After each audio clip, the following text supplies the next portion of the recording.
Looking at human prehistory in Eurasia. Your personal ancestry story begins with a shared story of our human ancestry. Let's begin with a broad outline of very early human prehistory.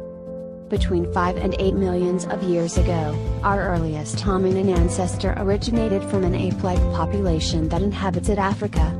This ancestral species eventually diversified into specific groups, one of them being Homo. Then, beginning around 2 million years ago, the genus Homo began to spread to Asia, Europe and then eventually to Australia and the Americas. After several million years of species diversification and extinction mostly due to environmental factors, the sole survivor worldwide was Homo sapiens. With advances in ancient DNA sequencing, it allowed us to analyze genomes of past modern humans.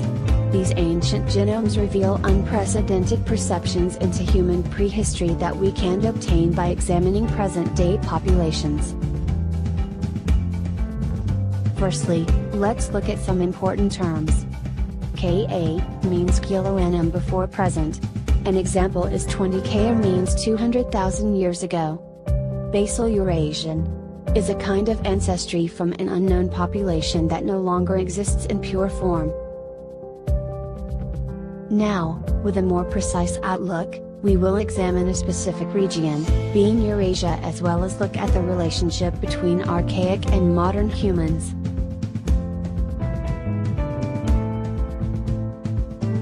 The concept of modern humans can be characterized by multiple factors, including transition from a hunter-gatherer lifestyle to farming and agriculture, transition from a nomadic lifestyle into permanent settlings, development and use of stone tools, and the development of language and art. We can divide the Upper Paleolithic era into 3 periods: Ancient Modern A, Ancient Modern B, and Ancient Modern C. Ancient Modern A. During the AMA, only a single specimen from East Asia has been found. A 40,000-year-old individual from outside Beijing was shown to possess more similar characteristics to present-day East Asians and Native Americans than to present-day and ancient Europeans. Hence, it can be determined that 40,000 years ago, genetically distinct European populations lived in Europe and genetically distinct Asian populations existed in Asia, suggesting that the separation of European and Asian populations occurred before 40 Ka. Ancient Modern B. In Europe, specimens like the 30,000-year-old from the Czech Republic and the 27,000-year-old from Italy are shown to be associated with the same widespread culture in West and Central Europe and are shown to form a distinct population.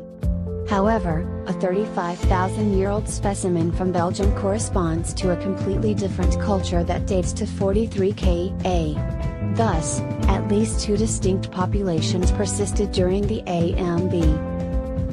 Ancient Modern C. Around the end of the Paleolithic era and the onset of the Neolithic era, more contact across Eurasia is observed. In West Eurasia, individuals share more genes with present Asian populations than older Europeans did. Some ancient individuals from Russia and Sweden exhibit ancestry related to ancient North Eurasians. Other West European individuals exhibit ancestry related to East Asians. These results hint at a rich and complex gene flow between West and East Eurasia. Studying the genomes of modern humans from 45 to 7,000 years ago reveals an incredibly rich human prehistory in Eurasia that is only hinted at in present-day populations. They have increased our knowledge of the nature and timing of early archaic admixture events and emphasize the role of population movement and change. Our understanding of ancient humans will become more detailed and complex with more sampling, and will, without doubt, reveal new, insightful theories of our incredible human prehistory.